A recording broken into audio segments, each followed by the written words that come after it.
उत्तर प्रदेश के मेरठ जिले से एक बेहद ही चौंका देने वाला मामला सामने आया है।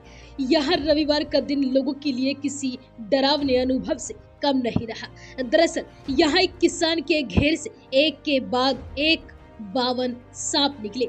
इतनी बड़ी संख्या में सांप निकलने की खबर पूरे इलाके में आग की तरह फैल गई, जिसके बाद हड़कंप मच गया। जब पहली बार किसान ने सांप देखा तो उसे मामूली घटना समझा और सांप को मार डाला, लेकिन इसके बाद जो हुआ उसने पूरे गांव को ही हैरत में डाल दिया। दरअसल समौली गांव के रहने वाले किसान मुहुक सिंह रविवार दोपहर अपने घर में रोजमर्रा का कार्य कर रहे थे। तभी अचानक उनकी नजर रेंगते एक सांप पर पड़ी। वह लगभग 1 से 1.5 फीट लंबा था। उन्होंने तुरंत लकड़ी से उसे मार दिया और सोच कर रह गए कि शायद ये अकेला ही होगा, लेकिन कुछ देर बाद दोबारा नजर गई तो फिर एक सांप उन्हें दिखाई दिया। इसके बाद यह सांप निकलने का सिलसिला ही शुरू हो गया। कुछ ही देर में एक के बाद एक सांप निकलते गए और वो मारते चले गए। ये नजारा देख किसान के परिवार में डर का माहौल बन गया। महिलाओं और बच्चों को सुरक्षित स्थान पर भेज दिया गया। महकू सिंह ने अपने परिजनों के साथ मिलकर हिम्मत दिखाई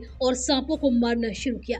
सभी मिलकर लगातार सांपों को लकड़ियों से मारते रहे और उन्हें गड्ढा खोदकर दबाते चले गए। जब एक ही घर में इतनी बड़ी संख्या में सांप निकलने की जानकारी गांव में फैली तो ग्रामीण भी हैरान रह गए। बड़ी संख्या में लोग मौके पर पहुंच गए और कुछ लोगों को पहले अविश्वास नहीं हुआ, लेकिन जब उन्होंने जमीन पर मरे हुए सांप देखे तो सच्चाई सामने थी। लोग घटना की जगह को घेर कर खड़े हो गए और चर्चाओं का दौर शुरू हो गया।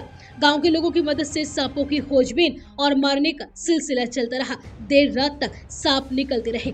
अनुमान है कि सांप किसी पुराने बिल या दरवाजे के नीचे बने छेद से निकल रहे थे। महकू सिंह के अनुसार रात करीब 9 बजे तक उनके घेर से कुल 52 सांप निकल चुके थे, जिन्हें मारकर गड्ढे में दबा दिया गया। चौंकाने वाली बात यह रही कि इतनी बड़ी संख्या में सांपों के निकलने के बावजूद इस बारे में वन विभाग को कोई सूचना नहीं दी गई। ये घटना समौली गांव में अब चर्चा का विषय बनी हुई है। लोग अपने अपने तरीके से अनुमान लगा रहे हैं कि आखिर इतनी सारी एक ही घर में सांप कैसे और क्यों इकट्ठा हुए थे। कुछ लोगों का आशंका है कि बारिश के मौसम में सांपों ने जमीन में बसेरा बना लिया होगा। वहीं कुछ का कहना था कि किसी पुराने सांप के बिल या सुरंग से यह संभव हुआ होगा।